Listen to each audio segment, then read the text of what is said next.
I was waiting for the noise outside to lower because there were cars going by. But nonetheless, new comics come out tomorrow. We want to give you a heads up on some stuff that's coming out. Specifically, New Burn. This is by Chip Zdarsky and Jacob Phillips, Sean Phillips' son.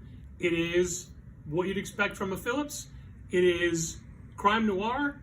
It is fully painted. It is excellent. It is Easton Newburn, a guy who solves crimes for all the different crime families, and thus he's untouchable.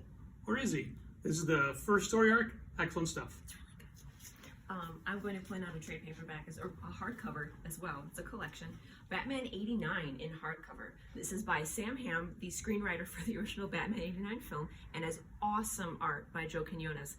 If you ever wanted to know where the screenwriter probably would have taken the stories if Burton had stayed directing on the Batman movies, this answers it. You also see a lot more of Billy D. Williams as Harvey Dent and Two-Face. Spoiler. It's really, really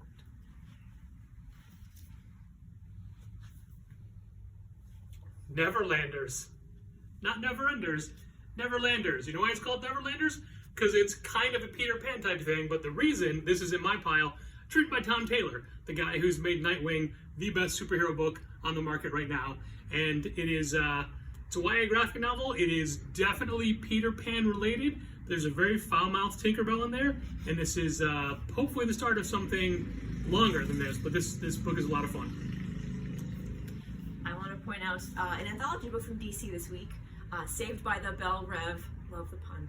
I mainly want to point it out because this is the return of the Gotham Academy Kids, co-written by Becky Cloonan and Brendan Fletcher with art by Carl Kerschel.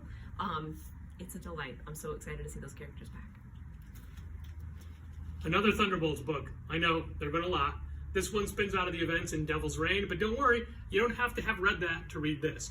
Hawkeye leads the team, but is he a competent leader? Even he doesn't think so. I thought this is actually a pretty fun first issue, and it introduces you to a lot of characters you may not know, and also, I have no idea what that is. It's not in the book. Another Marvel book this week that's awesome. It's a second issue, but we didn't get a chance to point out the first one since we weren't doing these yet. But it is Ant-Man #2. It's a 4-issue mini, and each issue is focusing on a different Ant-Man. This one is focusing on Eric O'Grady, the irredeemable Ant-Man. And the great thing is that the whole book is done in the art style of the Irredeemable Ant-Man series that was drawn by Phil Hester and Andy Parks. It's so great. Tom Reilly does a perfect simulacrum of their art. Written by Al Ewing. It's so good.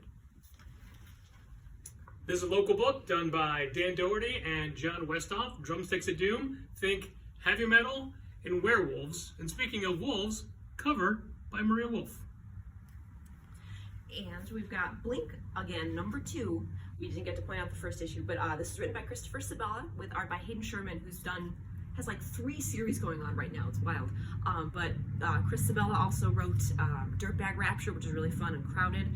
This is a comic book version of like a found footage horror movie. It's really, really good. And before we go, we want to point out that both Marvel and DC catalogs for November are out now. So these are free. Grab a copy, look through, see all the stuff coming out in a couple of months. Maybe add some to your pull lists.